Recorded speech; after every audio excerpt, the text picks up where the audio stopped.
You're listening to the Webcomic Beacon at webcomicbeacon.com.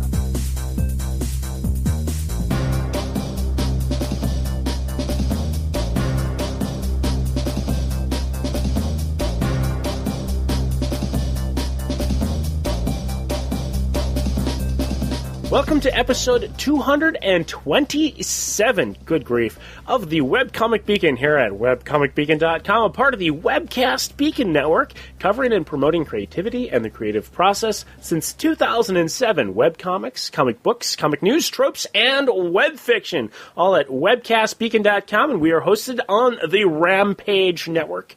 And this week, we are back once again, as we are, at webcastbeacon.com/live. We try to broadcast the Webcomic Beacon shows live, so check it out.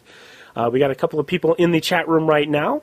We have Kazerad as this week's guest from the webcomic Prequel at prequeladventure.com. Welcome to the show.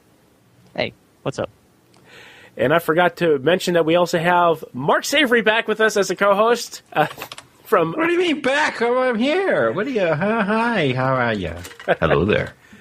I'm just so trying to get the new vibes since we don't have Tanya anymore. So we might have another guest. Yeah, we might have another co-host joining us later, but we'll see. But first off, we have Kazerad here. Now, let's go into as much of a background as we can. Am I correct to assume that this project, this prequel webcomic, is inspired by MS Paint Adventures or Homestuck? Yes, you are correct. It actually started on the MS Paint Adventures forums. The forums have a section that's like, mostly people are trying to do the same thing, like a little forum game. People submit commands, people draw pictures. Okay. Based off those commands. Prequel pretty much just started out as one of those, and I guess it spiraled chaotically out of control. So, for some of the people that may not be familiar, I mean, I've heard of MS Paint Adventures, and I've seen MS Paint Adventures, and I didn't follow Homestuck so much because it just got too complex.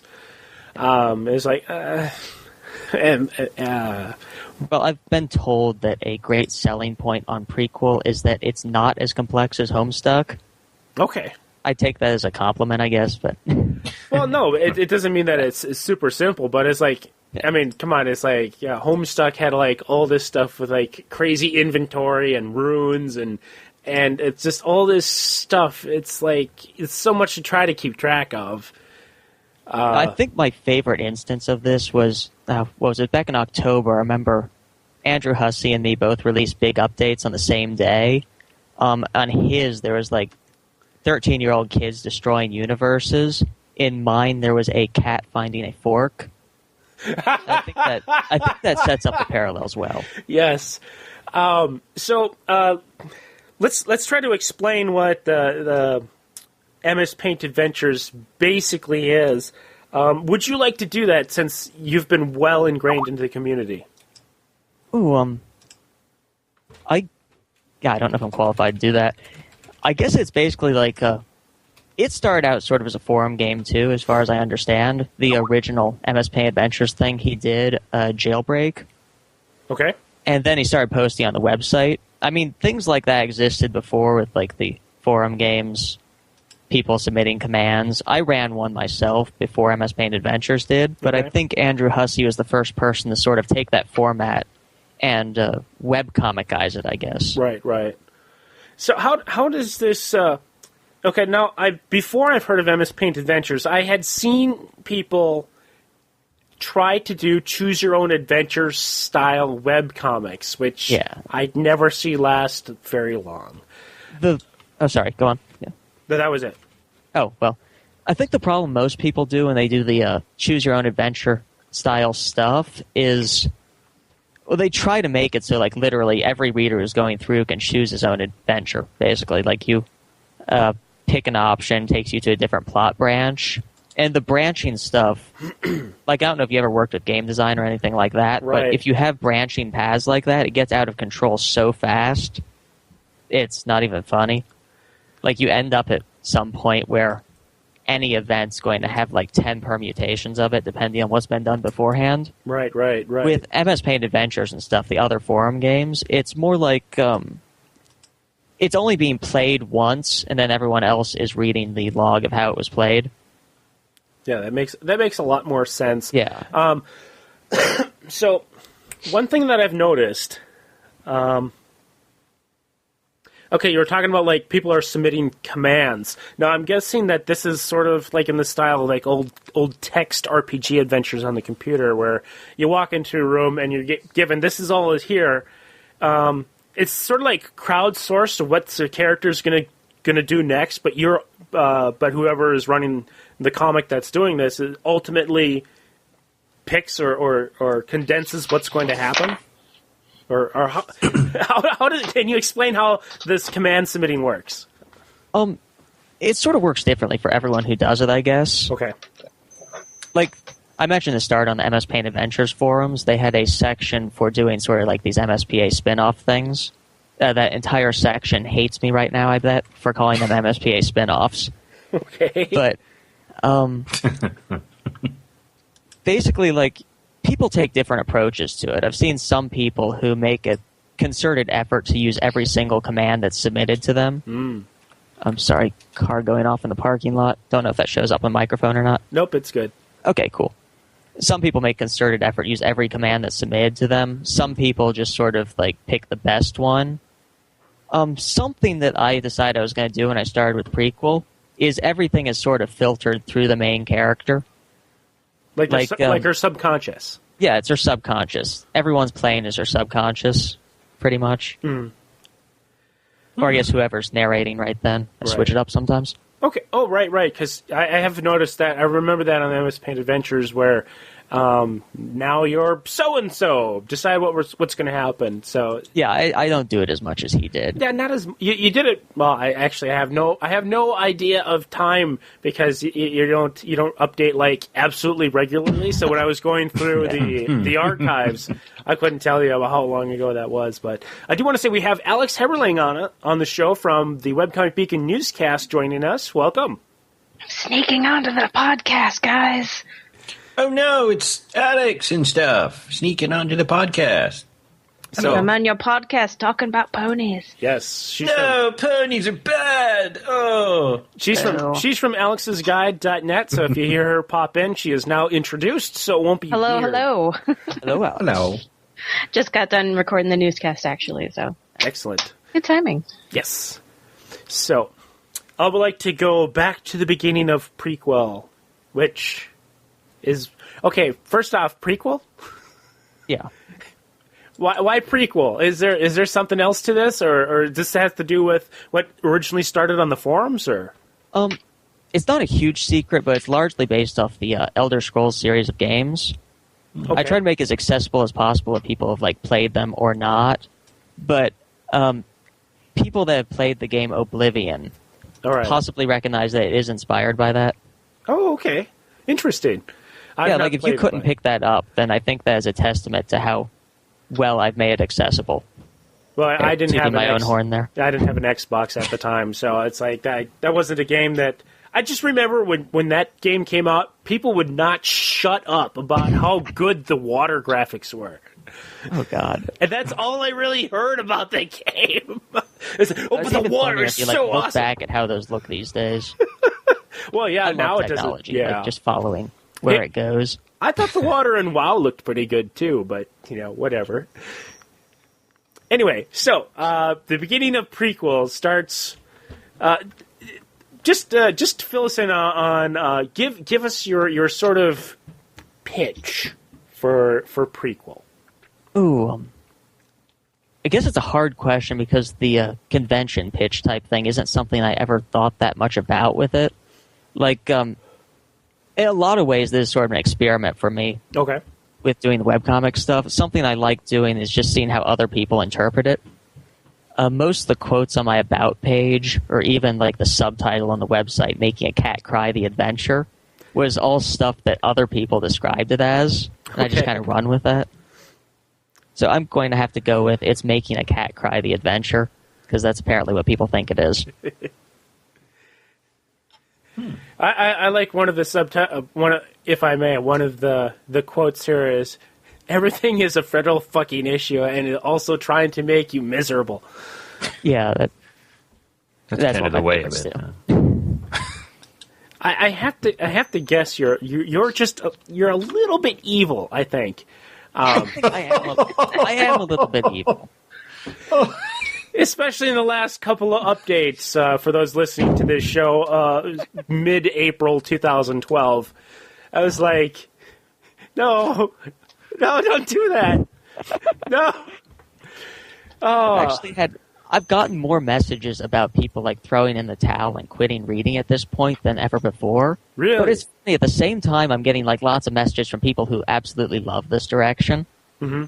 So there's an interesting polarization there. Right. I was starting to think it was going, well, not to be mean, but I was starting to think it's going a little too well. Yeah, I kind of tried to evoke that feeling. Like you know that something is going to go wrong at any minute. Right. I guess that's sort of a recurring theme. Like, people that have played the game that is prequel to, inspired by Oblivion, actually know that the town she's in... Okay, I'm not considering the spoilers, because it happens in, like, the first 10 minutes of the game. Yeah. But the town she's in right now basically gets leveled in a demonic invasion. Gotcha. Yeah, there's like periodic references to that all over it. Interesting. Everything in the town is flammable. That's also sort of in the Oblivion game. Are there like anthro dragons and cats and all that sort of stuff too? I guess I'm not that familiar. Yes, there are. Yes, okay. There are. All right. So back, I keep meaning to go back to the beginning of Prequel. So basically, your main character, Katia. Or Cassia. How am I supposed to say it? I'm saying it Katia. I don't know how other people say it. All right. So we have this character, Katia, that just arrives in this new town trying to leave her past behind and move forward in her life. Essentially starting, like a video game would start, not wanting to talk about her past, or in some games it would be the amnesia effect, so to speak. But I'm pretty sure she knows. Yeah, she knows. And so you have everybody's submitting commands about, basically trying to discover who she is and who she wants to be. And then you have a little bit of mayhem or mischief happen that, I'm trying to get away from this. Yeah. And what I've noticed about the commands that he was sent, a lot of them were really getting on her side. They really, really want her to succeed. Though there have been a few comments that'll pop up that will propose more harm than good, I would say. I'm curious about that. How would you deal with a sort of crowdsourced direction they want to go in, but you don't want to go that way? Well, like I said before, I try to sort of filter it through Katia's subconscious. So what ends up being is not so much like, I want to go that way, I don't want to go that way, more like, would she do that? The biggest advantage to the crowdsourcing I found is, well, you sort of like, because you're basing it off the character, if someone comes up with a really good idea for something that she should do, you have to, like, if you want something else to happen, you have to have a really good reason something else happens. Otherwise, you're go with a good idea. Okay, that probably made no sense. Sorry, I just woke up. It's when I was writing my comic, I do know that there's been times where I've wanted one thing, but my muse says no. This would be good. This is better. Or I know you want that, but look at the situation. Like, this has to happen. I would say there's people that say, why doesn't Batman just kill the Joker? Well, like, if Batman was an intelligent character, he would kill the Joker, as horrible as that sounds. I mean, they write it off as part of his character, I guess, but... Right. Batman doesn't kill. Yeah. But then, like, when you're crowdsourcing this, you have people pointing out, like, the Joker needs to die. Right. So... But my analogies, for the record, are all terrible. Like, you will notice this by the end of this interview. I've never made a good analogy in my life. That's quite all right. Let's see here. With the commands, do you get some people just trying to sabotage the situation versus, or do you kind of like take on what like the majority of people say with more weight? My personal rule is that I always try to like at least not acknowledge the majority. Okay. Even if it's just like her shrugging it off and saying, no, I'm not a lesbian. That's typically what the majority leads to, I've found. But other than that, I guess I go with what makes the most sense for her. All right. That's usually with the majority, actually. Okay. Like, as much as you can talk about the internet being crazy, they do have some good ideas. Or at least ideas that kind of make vague sense if you are a depressed cat person.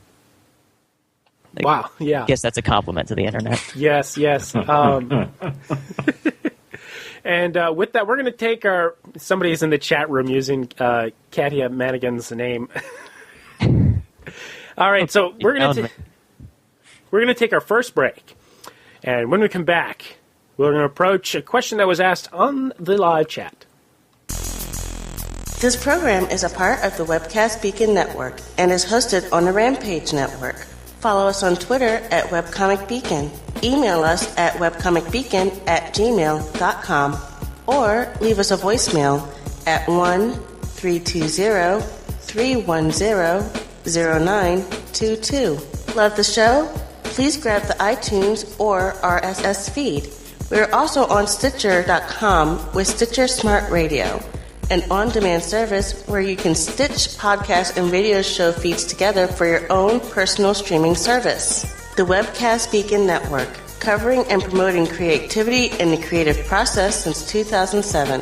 Webcomics, comic books, news, and web fiction at webcastbeacon.com. Now, back to our show. All right, so we do have a text question. I'll take that question now. Somebody in general has a question, wants to know your opinion on puzzles in forum adventures. This is asked by Reese Person. Okay. First of all, for the readers, forum adventures is referring to like the interactive story type things. Okay. Puzzles. Well, I mentioned before that I did a sort of forum adventure type thing before MS Paint Adventures existed.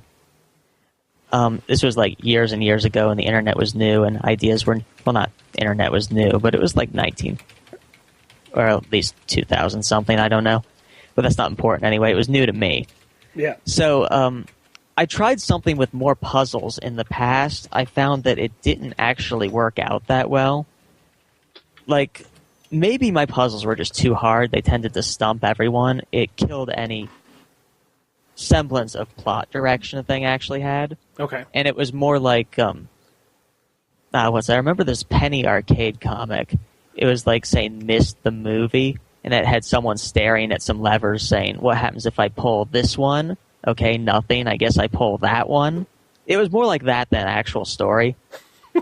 Like when you sort of invite people to do all this experimentation, try to figure out a puzzle, it doesn't really flow with the plot well.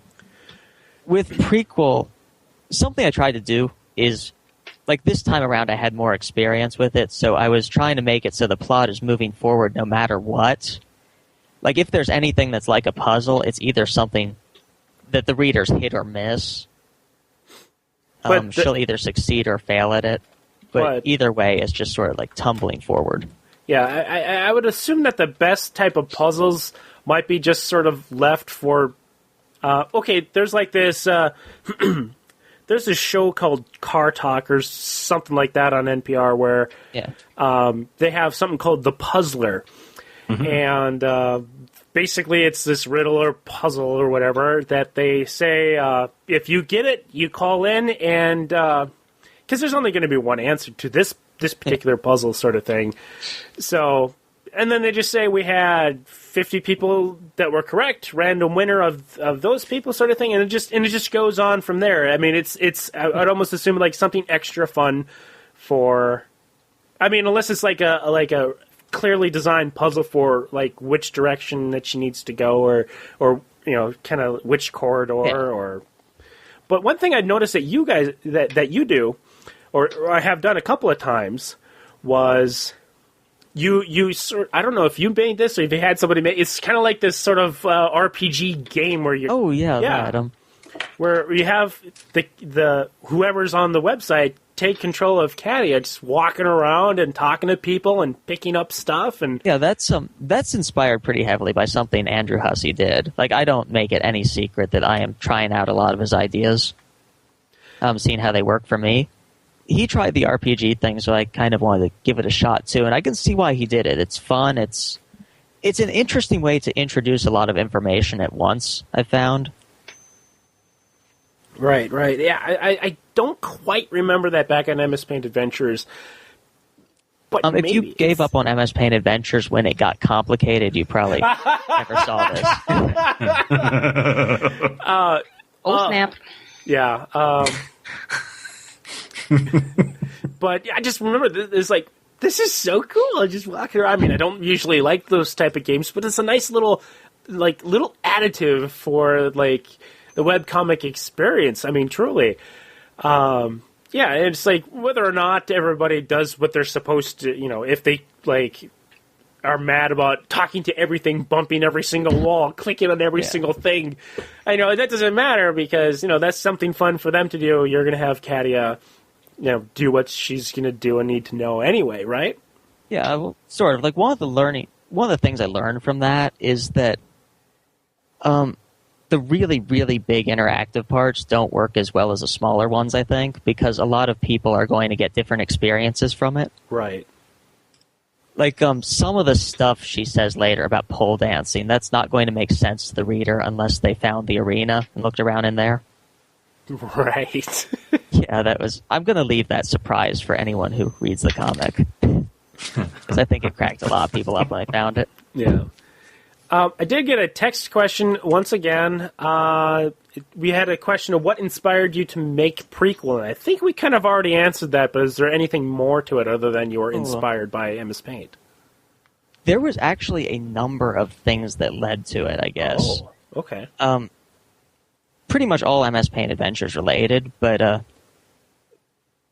basically, I had done a lot of work with comics in the past. Like, I planned a lot of webcomics, did not start many. Yes. Yeah, you've probably been there. One of us. One of us. I started mine, and Bess I'm has still a timeshare there. Yeah, but anyway, I got a little involved in the MS Paint Adventures community. I did a lot of fan art and became kind of known for my depressing fan comics. Okay. Probably best known for this one that, I guess sort of the punchline of the comic was that one of the main characters was actually in a wheelchair, and it actually became made canon in MS Paint in Homestuck. Ah. So I became known as the guy that crippled Tavros. Okay. But anyway, I got kind of known for depressing comics, and then one day on a whim, I guess I tried to take it a step further, and I wrote a fanfic. It was an 8-page fanfic, sort of written as a joke, about one of the Homestuck characters just bleeding to death. Oh, Jesus Christ. Yeah, it was like the most horrible thing ever, but I tried to approach it, I guess, as legitimately as possible. Okay. Rather than making it like gory, I put this huge emphasis on like her thoughts as she's slowly coming to grips with her impending death. And I made this thing like it was well received. It made a lot of people cry. That's how I determined if something was well received, in case you didn't notice. But yeah, it was actually kind of fun, like putting that much emphasis on a character, I guess, like what a character is thinking about a situation in the face of dismal, utter hopelessness. Yeah, if you can get the audience to identify or sympathize with the character. But then after that, I guess I had been meaning to try something like MS Paint Adventures for a while, just on the forums to see how well I could do it, maybe learn a little bit about it. I was planning something completely different for a while. I did a whole bunch of planning, and then one day I guess some alcohol was involved, and I ended up drawing a cat girl, and sort of inspired by, I guess, my depressing story earlier. Posted that on the forums with the first update, and I've been running with it ever since for like a year. So that's how a whole bunch of things led to me drawing a sad cat girl.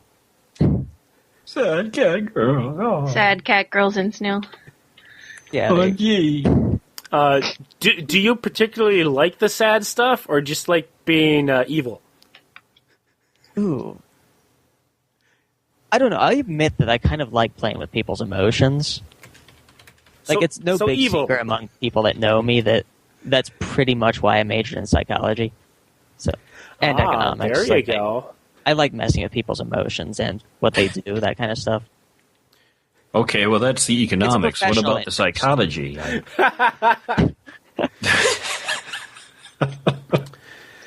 Yes, he gets it. Let's see. There was one of the moments in MS Paint Adventure. In Prequel. We had. I could see why you got him confused. It's okay. There was this character which was being alluded to like she was quite possibly a vampire, and and it was my fetish. My fetish is to put jelly on people's necks and lick it off, and I'll pay you for it. And the character's, hey, she needs some money, and so you have all these commands. And this is great. You have all these commands that are saying. They're trying to convince her, yeah, you can do this. Oh, just whatever. You just go for it. And then you have her, like, seriously considering about it. That's like, no, she's a vampire. She's a vampire. And you say that she's really questioning her subconscious at this point. That's one of the best examples. Yeah, thank you. Of, just that whole, like, push and pull between the commands and the self-conscious filtering. I think something that helps a lot of people identify with her as a character is that she kind of does fight back against them. Mm-hmm. Like, it's something I tried to establish early on in the story. I guess not giving any spoilers, but within the first few pages, she starts fighting against the commands pretty hard. Right. I'm not sure if MS Paint Adventures is like that at all. Is it? Not really. MS Paint Adventures, like, I think I mentioned before, but the thing I was doing with, like, filtering everything through her subconscious was something MS Paint Adventures or a lot of the other forum adventure type things didn't do. They more focused on, like, people controlling the character directly. Okay. There's this great picture someone made. I think it was on 4chan. It was saying, like, how readers want Prequel to work. It shows everyone holding a steering wheel to a car that looks like Katia and driving it. And then it says how readers think Prequel works. Has everyone in the back of a train that looks like Katia complaining. And then the last panel says how Prequel actually works. It has Katia in the front of a car crying, trying to drive it, while everyone in the back seat yells things at her. I just thought that was cute. Oh man, if anyone can find me that link, we'll put it in the show notes, or at least in the comments section when we post the show. We typically post on Wednesdays at webcomicbeacon.com. So we've had some people ask if there's going to be a transcript. It's like, not unless you want to do it, but there will be an MP3 later. Somebody did. Oh, yep, here we go. We got the link. Oh, I was just trying to find it. Okay, that beat me to it. All right, there we go. Well, thank you very much, Natalie Towler, for that link, and we'll get that in the show notes. Let's see here. Yeah, for people wondering how to ask a question, there should be, like, above the chat window, there should be apps, questions, and viewers. You should be able to go right to questions. And wait, how are people asking how to ask a question? They're just in the regular chat. The actual question thing is set up differently. We do have another question here. Are pineapples your favorite fruit? I actually do not like pineapples that much. So I got to ask the next obvious question. What was the point of having the pineapple in the comic? I'm not going to give the spoiler of why the pineapple was in the comic, but what was your decision to have the pineapple specifically in the comic? Okay, there's a kind of funny story behind where that came from. No, it's not that funny. It's not that funny of a story. It's sort of like a reference to this is kind of, I guess this is kind of spoilers what it's for, but it's not a huge spoiler anyway. The whole pineapple and yo-yo thing is sort of a reference to an old book I read back in high school. I think it was what was that comedian? Was he Dave Barry? I think Dave Barry does Japan. Yeah. The book Dave Barry Does Japan, they had this chapter, he talked about the sex shows in Japan. And there's this one line from the book. He was quoting a friend of his who went to one of the shows, and I might be misquoting his line slightly, but I think his friend said that he saw a woman do the most amazing thing with a yo-yo, her vagina, and some fruit. It gave no details beyond that, but I sort of misremembered it and used that when I needed something for prequel. Gotcha. So yeah, I don't actually know what she's doing with that, but so there's that mental image for anyone who wants to run with it. There we go. I think that's the best. Leave it up to your imagination. Now, I'd like to ask... Pineapple is apparently like the worst thing I can misremember it as. A friend told him, right, Dave Barry. Yeah, it was totally my friend. So, I want to get to some of the world building of Prequel. When you started it, like I'm talking about, like right when you started it, how much of the Prequel world or potential story that Cadia would face, how much of that did you sort of have planned or outlined for points that you could potentially hit? Well, for the world, I had a lot, because I was basing it off an existing game. Right. For the actual story, there actually was not that much. Something interesting with Prequel, I guess, is that I've been developing backwards as much as I've been developing forwards. Like, she didn't actually have much of a history or anything. Right. On that first frame. But as the story developed, you sort of like had her explaining things about her past as they were being created. Dreams for the future as they were being come up with. One of the biggest things was like the whole magic stuff. The readers came up with that, sort of went in that direction. Ended up becoming one of the more important plot points, I guess. Right, her wanting to be a magic user or a mage. Yeah. We do have another question that asks about the NPCs.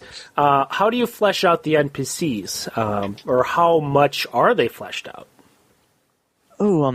In the actual game, they are not that fleshed out at all. Like, they're mostly... A lot of the characters that I use in Prequel are in the game, but they have, like, one line of dialogue or something. So it's kind of fun, like... Something I like doing is trying to expand on half-finished things. I think that's fun. Like, I'm not sure if anyone in the audience has followed my older MS Paint Adventures fan art and stuff, but I actually did a little comic series once following super minor characters that were only mentioned in passing in the background of the comics. Okay. But with Prequel, I guess it's a mix of... Well, like, I look at what the NPCs are doing in the game, what I do know about them, and try to fill in with what the blanks are. Mm-hmm. Sometimes I fill in more than other times. But either way, it's kind of fun. Like, just trying to find puzzle pieces that fit into the empty slots. And there's a lot of empty slots there. Yeah, that's it. It almost sounds... Well, I guess it is a bit of fan fiction almost. Yeah, it's like Oblivion fan fiction, I guess. But you're also taking things that are, like you're like looking at a lot of like the minor characters, things that don't, well, for the most part, don't heavily influence anything that really would have had a consequence while playing the game. I think I'm approaching fan fiction all wrong, and I'm supposed to be like having a self-insert character seducing the main male protagonist or something. I don't know. I'm just going by like what I see on the internet here. But my approach to this stuff, I like to focus on the little things. Yeah, and I think that works well because one thing, just in general, like if there's like an anime or some series that's not on the air anymore, with other fans wearing brown coats for some reason. There's, I think instead of just trying to go back and do more of that, I think what works is in the same universe or side stories or from other characters. I think that's the best way to have more fun with the property without touching what we already like. So you can't, like if Calvin and Hobbes comes back, I don't think that'd be a great thing. as much because it's been so long. But if there's something else like with characters set in the same universe or something like that, that sort of feel kind of like. Have you seen those? I saw them somewhere online. Someone did some really kind of nice comics that were like, I guess 10 or 20 years after Calvin and Hobbes. Yeah. Yeah, even I thought those were really cute. Even like that someone can in the be comments awesome. is probably going to link them now. Like there's like the one I saw where it's like Calvin and Hobbs and Bacon? No, Calvin and the girl, I forget her, Susie. Yeah, that they eventually got married, which we wouldn't dispute that so much. Yeah. But then it's like it had Calvin's daughter. And he goes and gives her Hobbs, and it's like, oh, that would be so awesome. Hobbs and Bacon. Oh yeah, that's okay. Yeah, that was so cool. I was like, yes, that's what I'd like. But you can't. I agree with you there. Yeah. So what I'm saying is, like, I think you're doing it right. Thanks. As I'm talking to the chat room, I like I said, I'm not going to have all questions go up. But I think I will take another break, and we'll come back for the third segment of the Webcomic Beacon. Take that.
That was She's Hearing Voices by Block Party, found at musicalley.com by Mevio.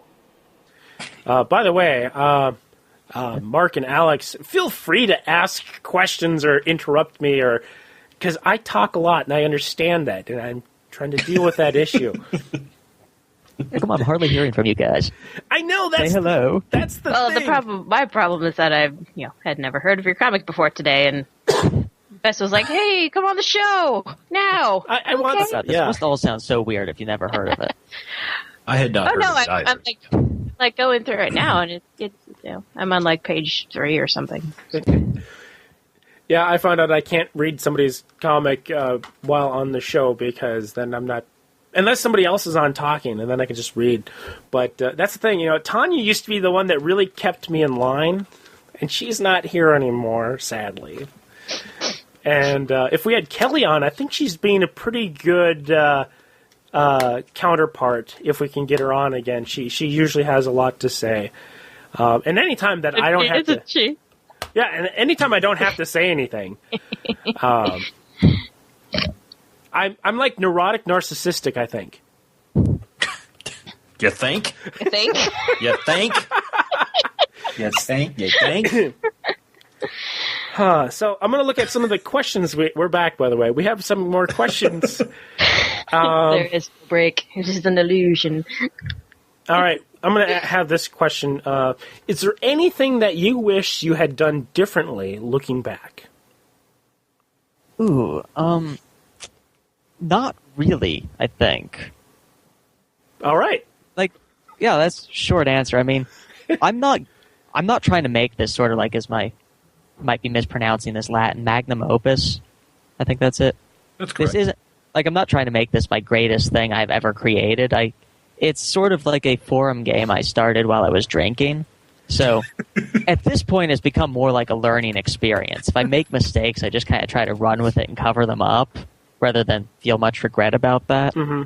I like to think whatever I do after this is going to be better. If this is really good, too, that's awesome. If you ever have trouble, you can always go back to its roots by just drinking some more. There you go. Well, that kind of ties into this next question, which is confusing to me now, but it says, it's obvious you put in a lot of effort. Drinking is so hard. How long did you intend Prequel to be originally, if you had a plan?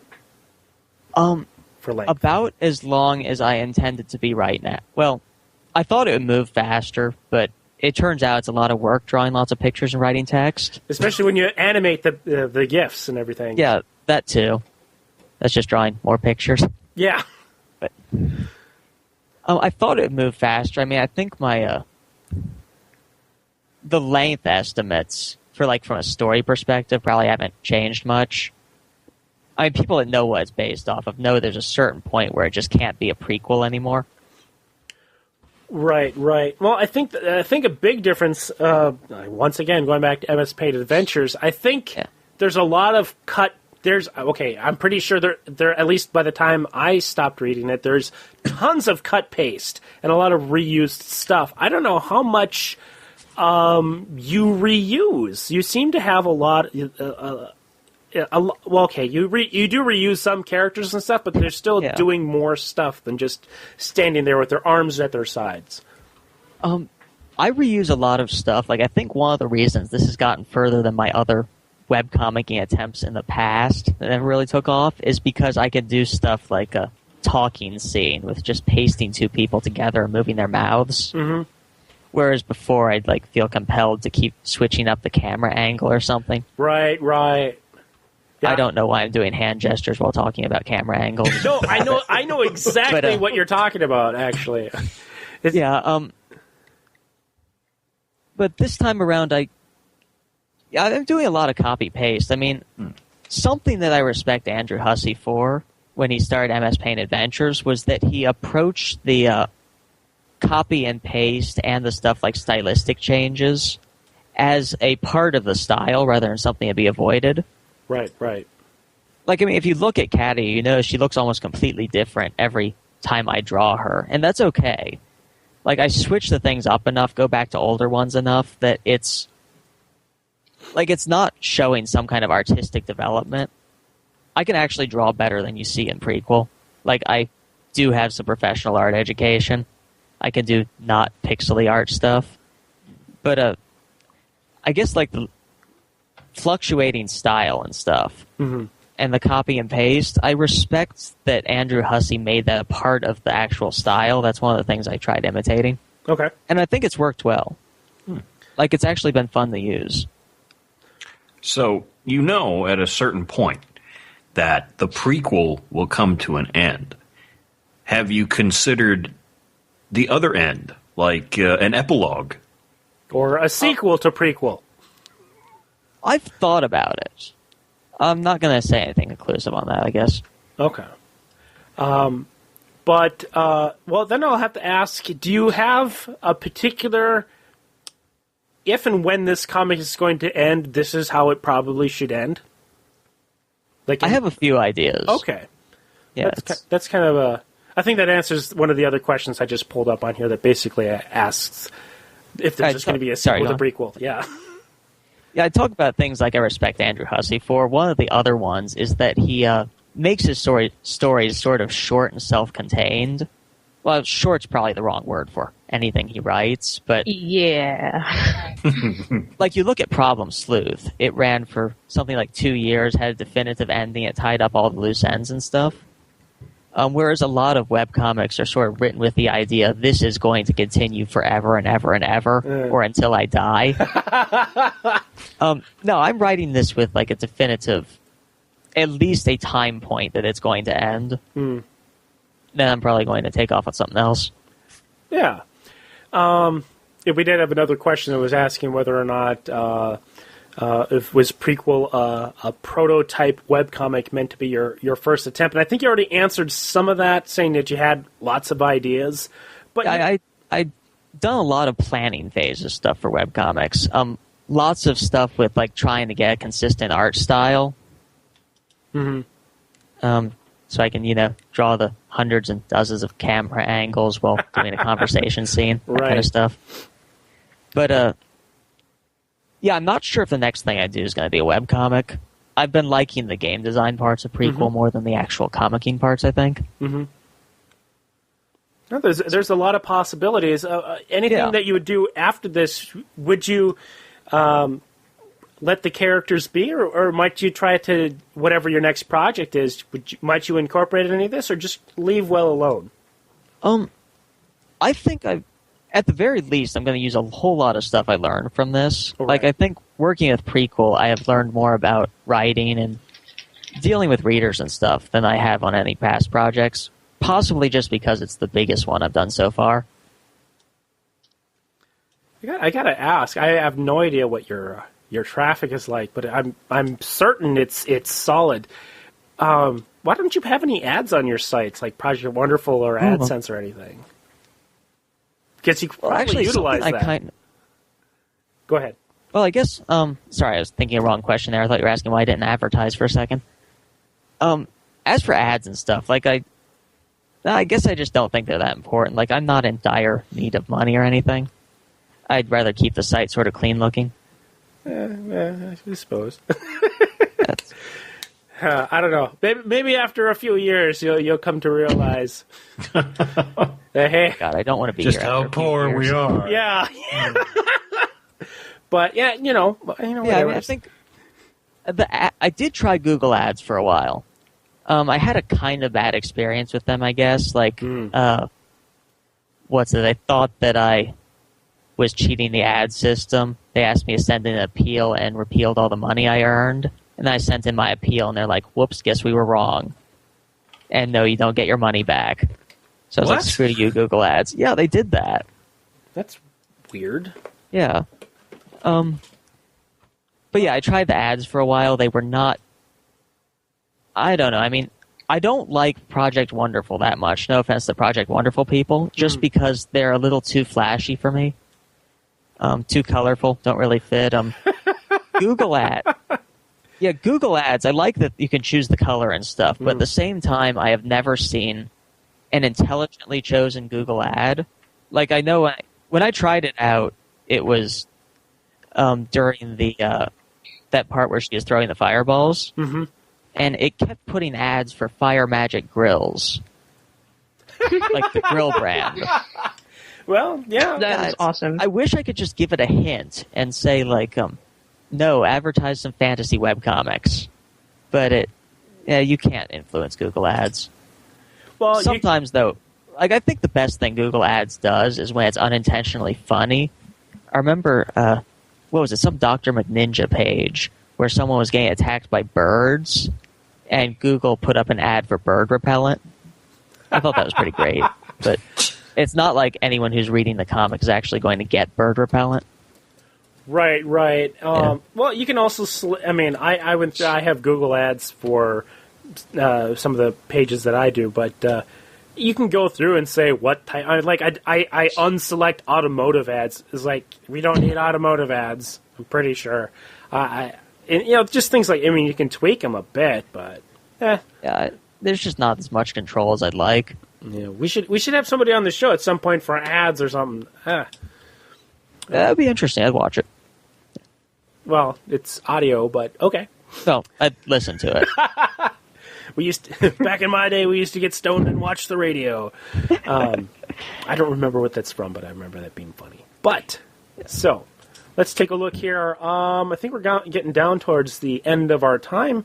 Let me just double check everything real quick. Let's see if there's got any more questions. I don't know how to ask this question. Were you ever pleased with your previous attempts to make a video game? Somebody asked. I'm not sure how relevant that is. Oh, pleased with my previous attempts to make a video game. I'm curious who this person is that they have seen my previous attempts. The name says Joshua Arco or something like that. But okay, then I think I've made some interesting things. Like what was it? One of the independent gaming source competitions, Assembly. Okay. I think I did an okay, like, sort of horror type thing. Biggest problem with me in game competitions is that I am not good at deadlines. Anyone that has heard one of my I'll update bi-weekly promises knows I'm not good at deadlines. Like I said, you're one of us. Yeah, that's... We accept you. We accept you. But yeah, I guess I'm satisfied with things I made before, but I want to make some better games sometime. Right. You said that you've been having a lot of fun with the video game portions. Oh yeah, that's actually like I've been working with bigger teams than I usually do. Like I think Cadia Excelsior, I had probably at least 10 people working with me on that one. Okay. Which was a lot of fun. Like I met a lot of cool people. Worked with them some other projects now too. Okay. Do you think you might do a standalone, separate sort of prequel video game or something like that? Not for prequel. No, okay. I think prequel is what it is. Like I'm not going to try to franchise this or anything. Well, I just meant like a sort of like a little bit of extra something. But yeah, you don't want to be tied to a single franchise. I understand. Yeah, pretty much everything I do for prequel is probably going to just go for the website. Mm-hmm. Yeah. Well, alrighty. I think we are pretty much at the end of our time this week. Later today, I got to go record some more for a different show that I do, but. It's been a really good episode, and I really appreciate everyone who came out to check out the live broadcast. Go webcastbeacon.com/live. Presently broadcasting live with Vocal, utilizing their interaction system with the questions. Thanks to everybody who submitted questions that we used and didn't use, I suppose. Still, thank you for your suggestions. But what was that? All right. So that is going to be it for this episode of the Webcomic Beacon here at webcomicbeacon.com. Once again, I want to thank Kazerad from the Webcomic Prequel at prequeladventure.com. Thanks once again. Hey, pleasure speaking to you. Yay! And we've had momentarily Alex Eberling of alexsguide.net. Yay! I've been Fess of argercomic.com. And I'm Mark Savory of autumnlake.com.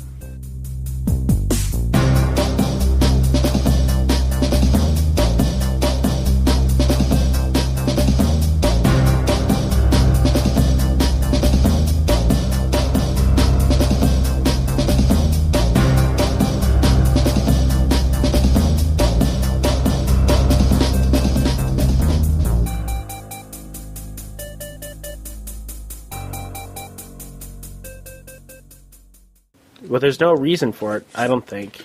I don't like looking at myself. I don't think other people like looking at me either. I know how you feel. Oh, you beat me to it.